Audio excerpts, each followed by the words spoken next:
نہ طاق راتیں نہ ماتھے کا تلک، نہ 5 وقت کی دوڑ اور نہ 1 ماہ کی بھوک۔ یاد رکھنا، حقوق العباد کا معاملہ بڑا تلخ ہے۔ یہ معاملہ سیدھا اللہ کی بارگاہ میں جاتا ہے۔ دنیا میں تو باتیں کر کے لوگ بچ جائیں گے، دنیا میں تو یہ کہہ کے بچ جائیں گے کہ میں نے ظلم نہیں کیا، میں نے بہت اچھا سلوک کیا، اگلا بندہ جھوٹ بول رہا ہے، لیکن اللہ کی بارگاہ سے بخشے نہیں جائیں گے۔ یہ 5 وقت کی جو نمازوں کی دوڑ لگا رکھی ہے نا لوگوں نے کہ ہم بخشے جائیں گے، حقوق العباد کے معاملے میں اللہ کی معافی نہیں ہے جب تک بندہ معاف نہیں کرتا۔ معافی وہ مانگتا ہے جس نے ظلم کیا ہوتا ہے، معافی وہ مانگتا ہے جس نے زیادتی کی ہوتی ہے، معافی وہ مانگتا ہے جس نے جو ہے وہ اذیت کے پہاڑ توڑے ہوتے ہیں۔ معافی مظلوم نہیں مانگتا، مظلوم پہ ہونے والے ظلم پر جو ہے وہ اس سے معافی مانگی جاتی ہے۔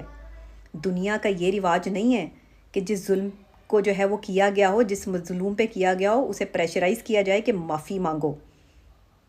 اللہ بھلا کرے۔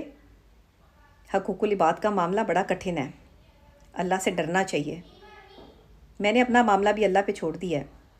جس نے مجھے جتنا گندا کرنا ہے، جس نے میرے بارے میں جو محاذ کھڑا کرنا ہے، جس نے مجھے جھوٹا سمجھنا ہے، جس نے جو سمجھنا ہے وہ سمجھے۔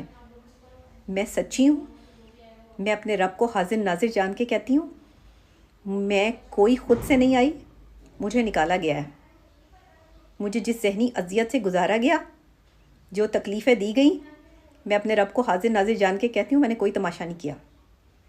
آگے آپ لوگوں کے گھر بھی بہن بیٹیاں ہیں، اللہ سب کو جو ہے وہ اچھے ور دے اور اچھی سسرالیں دے۔ بیٹیوں کے جنازے جب سسرالوں سے نکلتے ہیں نا، تب آپ لوگوں کو پتہ چلتا ہے کہ بیٹیاں کتنی اذیتیں سہ رہی تھیں۔ ظلم کرنے والا ظالم جو ہے وہ کبھی نہیں مانتا کہ میں نے ظلم کیا ہے، وہ یہی کہتا ہے کہ میں مظلوم ہوں، اور وہ اس یہی ڈرامہ کرتا ہے۔ مگر حقوق العباد کا معاملہ اللہ کی بارگاہ میں جاتا ہے۔ کوئی بات نہیں، فیصلہ اللہ ضرور کرے گا۔ بندوں سے فیصلہ نہیں چاہیے، مجھے کسی سے فیصلہ نہیں چاہیے، مجھے میرے اللہ سے فیصلہ چاہیے۔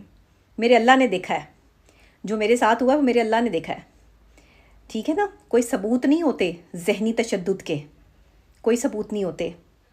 جسمانی تشدد کے تو ثبوت ہوتے ہیں، وہ بھی میں نے برداشت کیا۔ اللہ کو جان دینی ہے، میں نے اپنی قبر میں جانا ہے۔ میں کسی کے بارے میں جھوٹ نہیں بول رہی، میں نے کسی کے بارے میں کوئی غلط بات نہیں کی۔ کسی نے مجھے چھوڑنا ہے، خوشی سے چھوڑ دے، لیکن یہ معاملہ یہاں رکے گا نہیں۔ میری روح تک کو چھلنی کیا گیا ہے، کوئی بات نہیں۔ میں اپنا معاملہ اللہ کی بارگاہ میں چھوڑتی ہوں، اور آپ لوگوں سے ریکویسٹ کرتی ہوں کہ بس کر جائیں، اور اپنے شوہر سے بھی ریکویسٹ کرتی ہوں کہ یہ روزانہ ویڈیو بنا بنا کے اپلوڈ کرنا بند کر دو۔ اپنی ویڈیو بناؤ، میرے بارے میں بات نہ کرو۔ ویوز کی گیم نہیں ہے، میں اذیت میں ہوں، میں تکلیف میں ہوں۔ میری تکلیف میں میرا سہارا بنتے، میرا ساتھ دیتے۔ لوگ مجھے فون کر کر کے جو ہے وہ کہہ رہے ہیں کہ ہم اسے لے کے آ رہے ہیں، ہم اسے لے کے آ رہے ہیں۔ جہاں میاں بیوی کو ایک دوسرے سے رابطہ کرنے کے لیے کسی تیسرے کی ضرورت پڑ جائے، وہ رشتے نہیں نبھتے۔ جہاں پر شرطیں رکھی جائیں کہ میرے ماں باپ کے قدموں میں آ کر گرو اور میرے ماں باپ کو جو ہے وہ معافیاں مانگو، ایسے گھر نہیں چلتے۔ بیوی کی بھی اپنی عزت ہوتی ہے، شوہر کو اپنی بیوی کے لیے جو ہے وہ سٹانس لینا پڑتا ہے۔ شوہر کو اپنی بیوی کے لیے جو ہے وہ یہ نہیں ہے کہ ماں باپ کا جو ہے وہ تابع دار بچہ، معصوم بچہ جس پہ ظلم ہو گیا، جس کے نہ گھر والوں نے کچھ کیا نہ اس نے کچھ کیا، اور میں نے الزام لگا دیا۔ چلو، اگر میں نے الزام لگایا ہے تو اللہ مجھ پر عذاب ڈالے، لیکن اگر مجھ پر ظلم ہوا ہے تو اللہ ان لوگوں پر عذاب ڈالے گا انشاءاللہ۔ میرے اللہ نے دیکھا ہے، پل پل مجھے سسکتے ہوئے اور تکلیف میں دیکھا ہے۔ آپ نہ کریں میری بات پر یقین، نہ دیں میرا ساتھ، میرا اللہ میرے ساتھ ہے۔ کوئی بات نہیں، یہ فیصلہ اللہ کی بارگاہ میں ہوگا، یہ فیصلہ ہوگا۔ حقوق العباد کا معاملہ بڑا سخت ہے۔ بہن بیٹیوں کو جلایا جاتا ہے نا سسرال میں، کوئی ایسے ہی روتا ہے؟ کسی کو رونے کا شوق ہوتا ہے یا کوئی تماشے بازی کرتا ہے؟